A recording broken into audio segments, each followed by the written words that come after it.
malee ani wanti biraani dhugaa dubbachuuf kunoo jiru ijoolleen kiristaanaa asna bira jechuudha.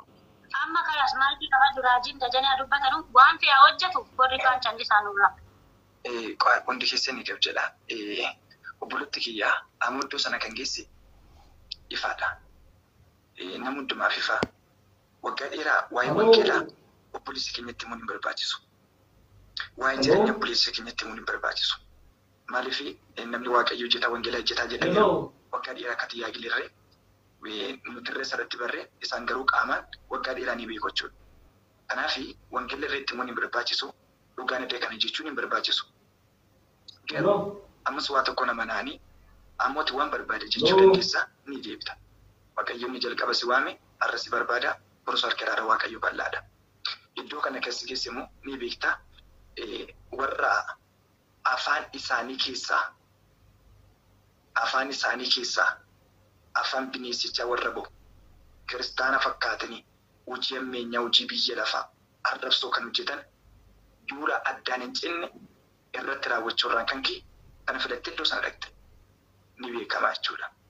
Akka namni miidiyaa kana gubbaatti tajaajilu namni arrabsa biyyoo gadi baatee nama caala jedhee yaadu hundumti isaanii namoota aarsaa waggaa dheeraadhaaf kaffalan waggaa meeqa mishigii galanii kennaa waaqarraa kan fuudhan iddoo isaanii kanan beeku namni jilbeeffatee Yesuus gooftaadha jechuu hin dandeenye suura gadi galabatee arrabsa.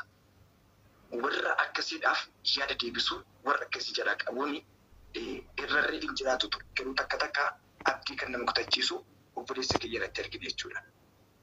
Kanaaf tajaajiltoonni as keessa jirtan galatoomaa.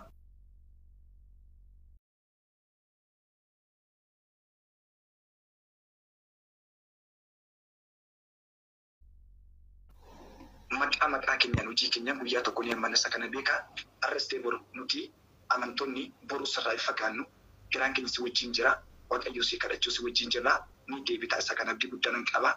Lammaffaa namoonni as keessa jirtanii waan kamirraa yoo keessan kaasaatti obboleessi keenya gara mana waaqayyootti akka deebuuf waaqayyoon haa kadhannu.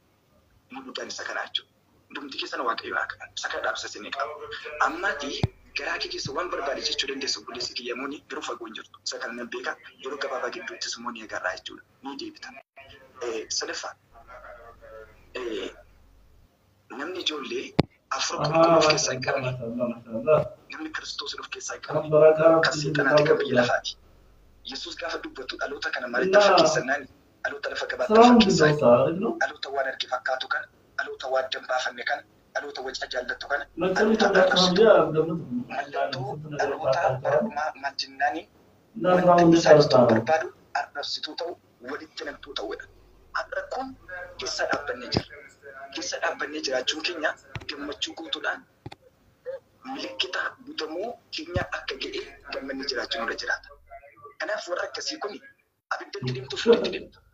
Harka keessan namarraa kaasaa. Firdii kan kennu waaqayyo satee suura jiru tokko qofaa. Hojiin keenya hundumtuu fuula waaqayyo. Nama rabsuudhaaf. Waldaan kun kee ture yaadu kan ture bara. Kuma afur qaba. Ayyu.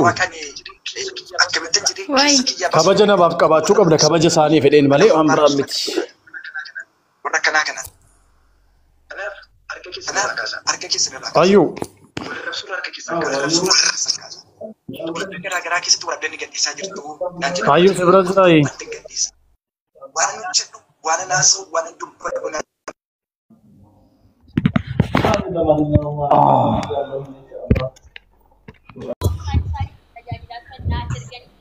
Raajgalii taasaaram. Waldaa akkasii keessaa tajaajila jedhaa kan turanidha. Galiyyee. Beeksitoonni maqaa balleessitoonni danuu biyya lafarra kutaniiru. Kiristaanni Kiristoosiin qabuu abdii kutatee duubatti deebi'an taane caalaa adaraa keessan Isteena viidiyoo faafan. Dhugaa baga gammaddee ammoo keenya sii gammannee jirra ishee. Maali? Na guddisi kaanaaf ankoolee kan qabu guddisuu hin danda'u. Garaagaraa suuraa kana postii godhiina sagalee waaqayyoo akkas jedha warra bu'e barbaada warra dhabe.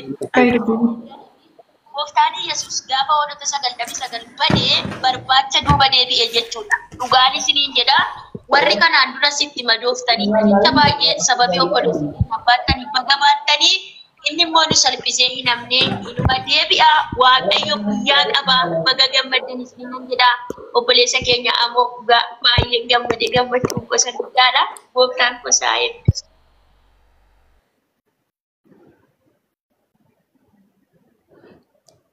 Ameen jedhiin kaamoo.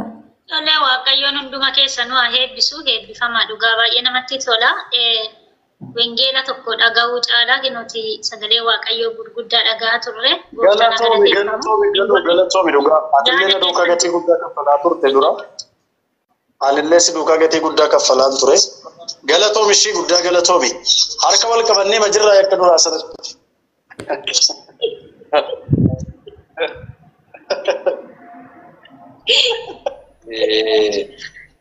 Galatooma. Tole namoonni yaada isaanii kennan yoo jiraatanii raajii mootii irraa fuudhe. Namoonni hafan yoo jiraatan.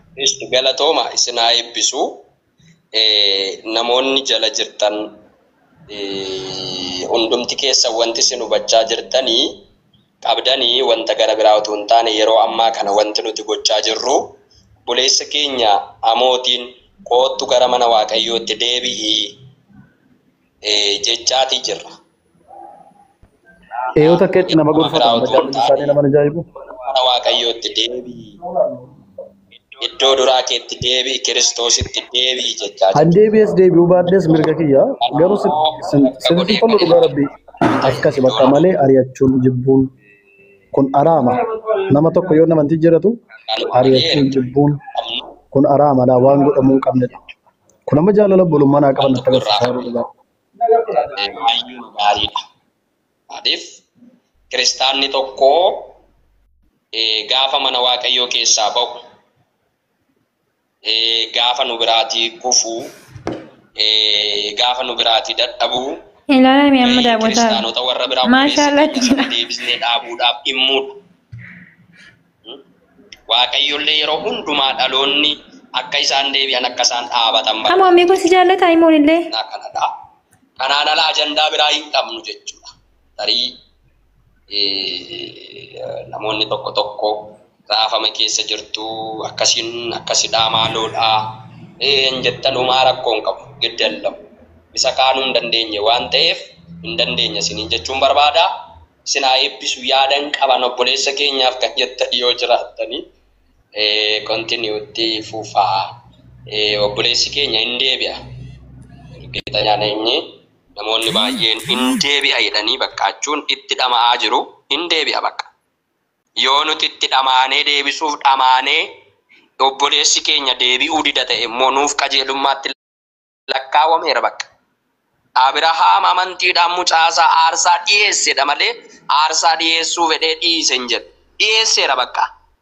Qaleeraa dhiyeesseera amantiidhaan hin dhiisu ture waan ta'eef. Isa kana Waaqayyo immoo isa nuyi goone qofa otoo hin taane isa nuti gochuuf kaaneyyuu Waaqayyo qajeelummaatti nuu lakkaa'a jechuudha. Boloonni keenya bilaashumatti dadhabaa irraa jedhu. Namni otoo hin taane bakka obboleessi keenya fayyeera. Ergitan nyaaneen. Hin deebi'aa, hin deebi'uu, inni kun garuu nuyi deebisuudhaaf dhaabuudhaaf dhamaa jirra. Namni dandeettii isaan bifate hin jiru.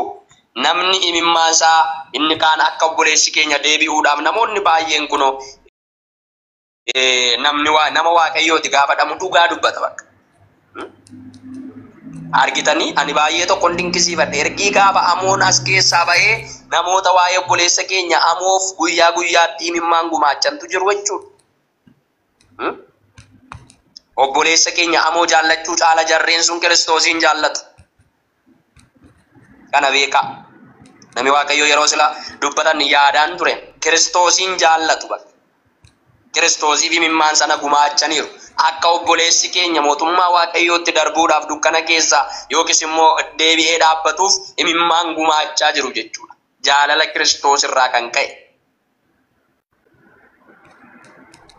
Na waaqayyo sinaa eebbisu isa kanadha. Ergamni keenyaaf kaayyoon keenya namni biraa hin jiraa laata namni yaada qabu waan dubbachuun qabaa kan jiru. Isa dubbisaniif illee kadhatanii yeroo kadhataallee qabbaan miilatti tolaa siniifidha. Tajaajiltoonni na biraa adii qabdanii lakkoofsa 2 keessan na barreessaa guruppiinidha eebbifama. Ayyee galuu eebbifame. Nami Waaqayyoo si gaafatanii ture ejjetaan. Na biraa qabu isaanu. Akkas taanaan bakka warri kaan immoo buleettii keenya raajii galiyyee gaafadha tajaajiltoonni warreen adii biraan qabne. Buleettiin keenya giruupii nu hiiki keessaan isin haasona. የእነሱ ፍቅር በጣም ይገርማል ወላሂ ጃለል ሳ ያደን kan jijjirtan ጀገጀላ ፍቅር ማለት እንደዚህ ነው nama waaqayyo raajimooti amoodhaan xiqqoo ifamanaan gaafadhaan waan natti gaddee jiraatu jechuudha. Yaa dhufnee waan bu'uuf. Eenyudha? Eeyyama mitiire? Ana astuudha. Sila jalqaba irratti yoo natti qabamee jiraata jechuudha. Maqaan koo dhiifama guddaa naa godhu sila yoo nu dhagahuu diddee Waaqayyoon si adabee si haa fiduu jennaan miidhama koo jaallattaa jedhee an akka gara gooftaatti dhuftuu fi kanatti qabamte dhiifama guddaa. Rakkoon hin jiru. Ani bari ati nama guddoodha duuba jechuun nama waa beekudha. Rakkoon qabu ani baay'ee si kabaja durumayyuu. Galatooma hundi keessan iyyuu mootii atillee hundi keessan galatooma galoo alstoota illee jessinaas mallatta. Ana biratti baay'ee guddaadha. Baay'een isin kabaja bakka guddaan isiniif qaba. Galatoomaan isiniin jala dhugaa dubbachuudhaafi. Naa jiraadhaa dhugaa rabbii. Ameen.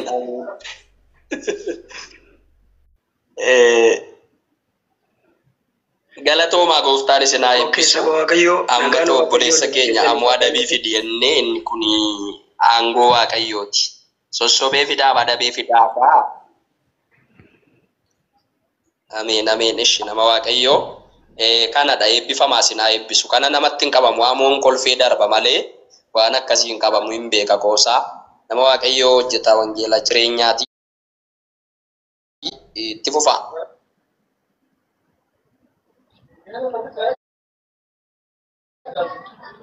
Okay, gooftaan guddaa eebbifamu maqaan isaa. Nagaan Waaqayyoo hunduma kan dursu isiniif haa ta'u bakka lafa jirtan hundumaatti. Maatii gooftaa dhiiga gooftaan kan bitamtan hundi keessanii nagaa jirtu nagaan Waaqayyoo isiniif haa ta'u. Egaa baga nagaa taatanii